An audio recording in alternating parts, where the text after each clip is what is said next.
Pulivendula ZPTC ఉప ఎన్నికల్లో TDP నేతలు ఓటమి భయంతో అరాచకాలకు పాల్పడుతున్నారని ఫైర్ అయ్యారు మాజీ మంత్రి ఉషా శ్రీచరణ్. ఎమ్మెల్సీ రమేష్ యాదవ్ వైఎస్ఆర్సీపీ నాయకులపై దాడిని తీవ్రంగా ఖండించారు.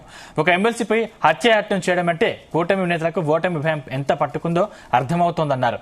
ఒక ఎమ్మెల్సీకి రక్షణ లేదంటే సామాన్యుడికి రక్షణ ఎక్కడదని ప్రశ్నించారు. టీడీపీ నాయకులు ఎందుకు ఇంత బరితెగించి వ్యవహరిస్తున్నారు, సమాధానం చెప్పాలని డిమాండ్ చేశారు.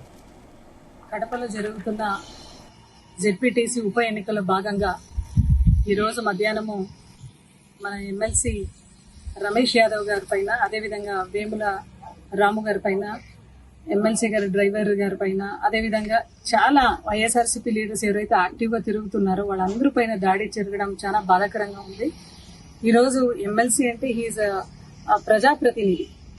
ఆయన పైన మీరు రాడ్లని తీసుకొని వచ్చి, అదేవిధంగా పెట్రోల్ బాటిల్స్ లో పెట్రోల్ అంతా తీసుకొని వచ్చి ఒక హత్యా ప్రయత్నం చేసే విధంగా మీరు టీడీపీ గూండాలు ఈ రోజు కూటమిలో భాగంగా ఉండేవాళ్ళు అందరూ కూడా ఎలక్షన్స్ వచ్చింది అని చాలా బాధతో మీరు ఈ అటాక్ చేస్తున్నారు. ఎందుకంటే మీకు అప్పుడే తెలిసిపోయింది, కూటమిలో ఉన్న వాళ్ళందరికీ కూడా తెలిసిపోయింది. ఇంకా ఖచ్చితంగా జనాలు ఎవరు కూడా వాళ్ళ వైపు చూడడం లేదు అని తెలిసింది. ఎందుకంటే అమ్మఒడి చూశారు ప్రోగ్రాము, అదేవిధంగా మన రైతు భరోసా కూడా చూశారు.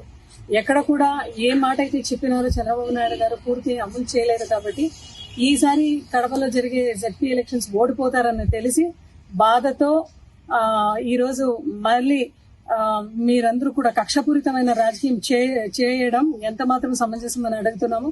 ఒక ఎమ్మెల్సీ రమేష్ యాదవ్ గారికి రక్షణ లేదా?